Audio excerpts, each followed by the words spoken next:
Hey, good morning, people. This is John and Shaun. Time for coffee talk. Shaun, you got your coffee? And there's no bourbon in there, in case you're wondering. Oh, well, that's good. That's a good thing. So, what's up, man? What's going on? I'm over here in Florida. You're there in South Dakota. Looks like it might be a little chilly out there with your big jacket on, or No, what's dude, no, it's going to be, yesterday was like 75, a little windy. Today it's going to be in the mid 70s and it's actually a perfect day for golfing. So it'll be like mid 70s, wind about 5 to 10 miles an hour. okay? I've got the big sweater on because it is a little cold in the mornings. Right on, right on. So What's I'm it doing down there in Florida, man? It's awesome, man. I'm down here at the CPIA conference, and last night I was visiting, eating some nice fish with some of the boys, and so the guys Yep. we know. They Yeah, all I they know, all I know said, who you're talking about. We can't, we yeah, can't say yeah, our clients on here, but yeah. yep, yep. We're not going to mention any names or any companies or anything like that, but we're talking about the bleeding neck of the industry, and what do you think it is, Sean?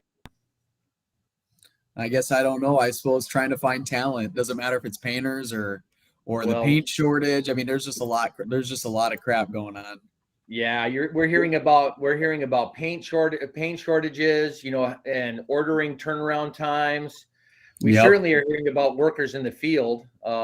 That's a big deal. Yep. But the biggest by far, the biggest bleeding neck in the industry is finding the right kind of talent. And I'm not talking about, like I said, there's nothing wrong with being a tradesman, being a painter in the field at all.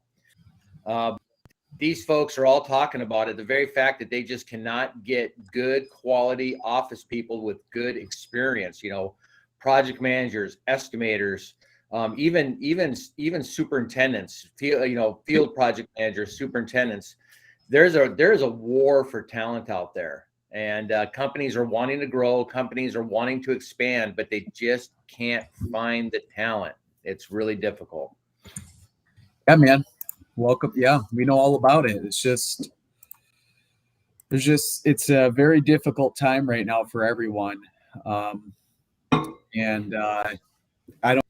It doesn't matter. It doesn't matter if you own a store and you're looking for someone to stock groceries, or if you own a hedge fund company and you need someone who knows about all that stuff. It really doesn't matter. Everyone is struggling right now. um, last year we were in the heart of the pandemic, and it seemed like even last year it was easier to find people. um, this is the hardest it's ever been, I think, for a lot of people to find talent, Well, and hardest it's I've ever seen it. right.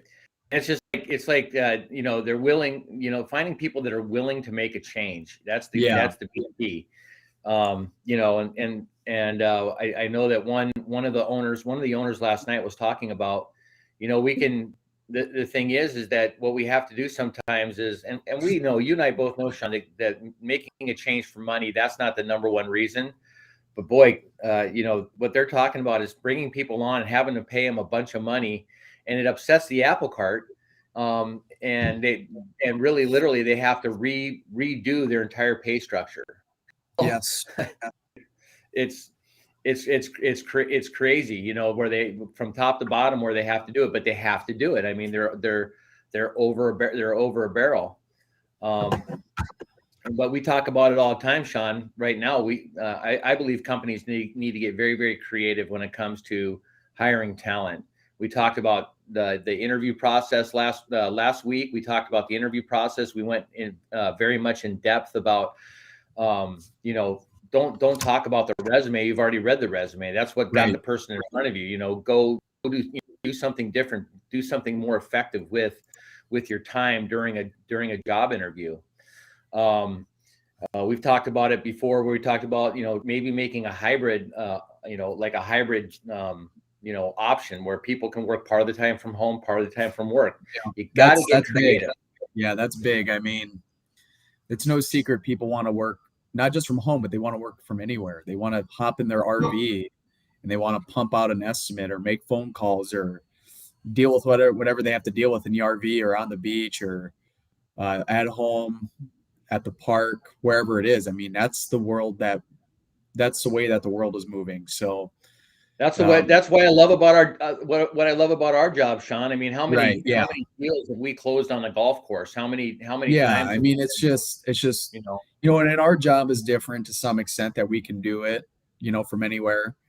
Um, but I think the quicker these construction companies can figure out how to make that lease an option, not unnecessary. We're not looking for 100% remote, but if you want to be competitive, bringing on talent, I don't know why any forward-thinking business owner would not be figuring out how to make it possible to do a hybrid scenario, because that's the way the world's going. If you don't see it in front of you, then I'm telling you right now, that's the way a lot of industries are going. That's what we hear on the phone almost every day from candidates. By the way, I've been hearing that from candidates for 7 years. Ever since I've been recruiting, I've been talking to candidates. Hey, if you ever find a remote job. And 7 years ago, that wasn't even like a thing. Okay. And I used to Right. keep a folder. I don't anymore because everything's online. But I used to keep a folder in my desk drawer for remote candidates. Okay. And those were people that I knew that if I had a remote opportunity, I had a desk full of people I could call. Well, now Right. everyone wants remote. So it's not even worth keeping a remote folder available, because I know I've got 15 people in my mind that are drywall paint estimators. If I come across a remote opportunity, there's going to be just a ton of candidates that are going to be trying to fill that role. And we're not even talking fully remote, but remotes. We know a guy up on the East Coast that's remote estimating for a company down Texas. Just Yeah. as an example, we know another guy in Florida that's remote estimating for a company out in Colorado. I know a couple guys in Florida that are doing that. I mean, we know about everyone who's doing it remote. I mean, that's just a simple fact. Right. And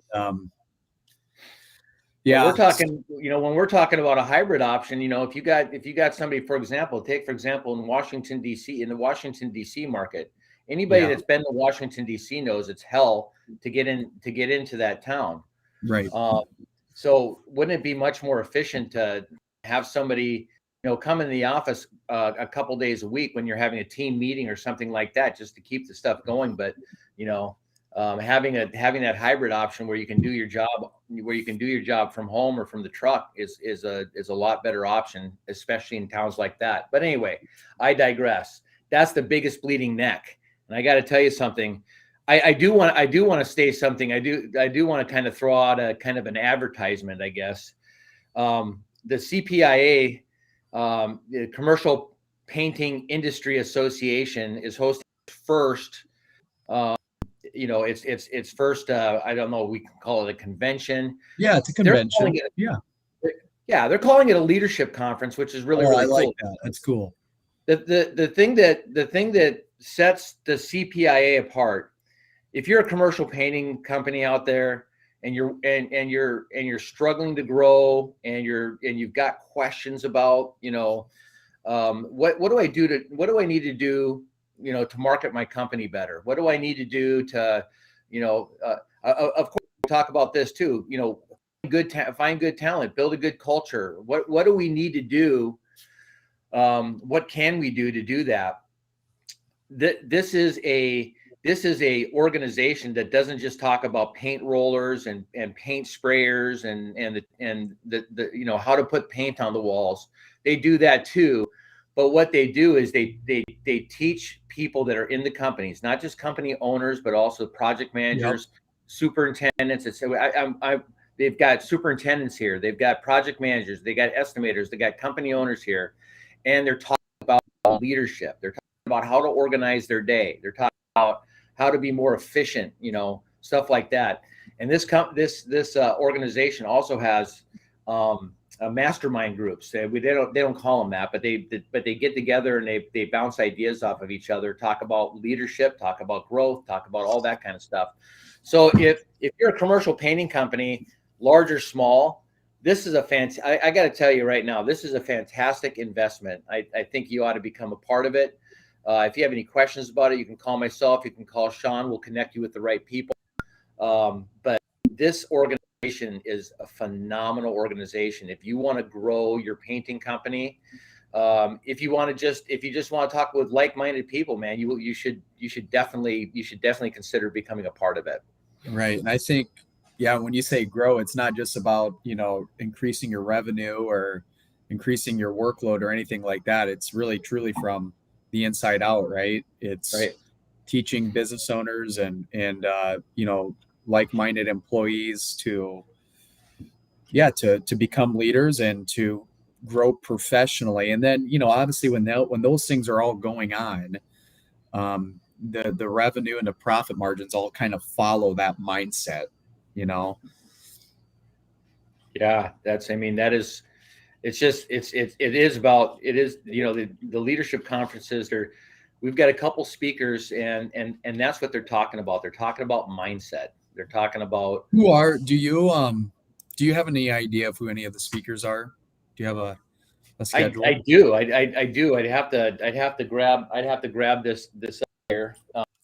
Here, let Yeah. me grab my, this is one of the things that this is one of the things I got down here. I got a nice little kind of, it's Nice. kind of like a rucksack, and we've got the whole thing in here, and it doesn't hurt that I get to go golfing on a Jack Nicklaus designed golf Well, course. that sounds terrible. I'm surprised when I messaged you this morning. I figured you'd already be out. You probably already got your holes in, didn't you?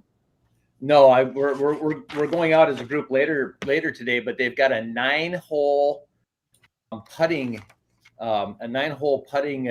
like golf course.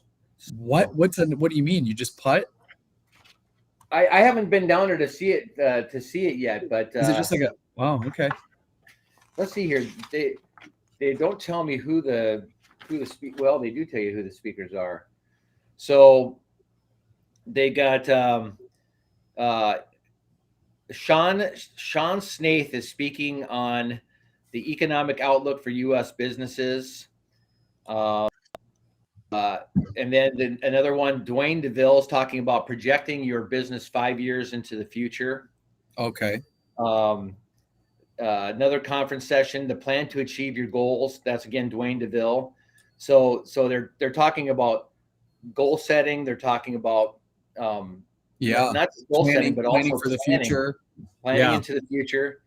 And then finally, the last one that Dwayne's hosting, execute the work to be done. So that's going to be kind of fun. And then the last one, this is a big one. Closing presentation, How to Win Your Next Customer by Jim McBrayer. Sweet, man. Well, I'll be curious if you go to any of those, take some good notes so you can bring some of that stuff back homeward bound. I will absolutely do that. So we've got, obviously we've got great companies here that are paint companies that are representing. Last night I got to hang out with a bunch of the paint representatives, and I got to tell you that market this right now is hard for them too. That's the big thing is paint supplies is another big one. Yeah, but the cool and this thing is about the word. I was talking to one of my clients in the Carolinas, and I talked to him at the end of September, and he was saying October is going to be the worst month they've ever had, and it's going to continue to get worse. Really? Yes. In terms of the supply shortage. just the supply shortage, yeah. Yep. He said it used to be a 2-minute process, so he could have a project manager or project engineer order some material, be like literally like a 2-minute process. You'd call one of the paint reps and bada bing bada boom, you get it done. He said, or it was a 20-minute, sorry, not 2 minutes, it was a 20-minute process. Okay. Now that same process is a 2-hour process, because he might call a paint rep in Charlotte. That paint rep in Charlotte calls maybe someone up in Springfield, Massachusetts, and that person has to call someone in Texas just to see if they can find, whatever coatings they're looking for. So think about that. You got a project manager, you're paying them pretty good amount of money to really sit on the phone and chase down paint all day. Wow. It's just crazy. Yep. It's just absolutely nuts. So anyway, this is kind of a short one today, just because I got to go do some activities. Here I got to go rub elbows. They're having a breakfast down there here in about a couple minutes, but Right on, dude. I want to say again, man, we'll get up and do this tomorrow too. Dude, get me one of those, man. Can you please get me one of those? This is a phenomenal, just an awesome magazine. I mean, dude, you gotta get your boy one of those, okay? I want to put that in a frame and put it in our office. You bet. Well, how the hell are we gonna get on the front of that magazine next year? What do we got to do to get on the front cover of that magazine? Well, you know, we've started here. I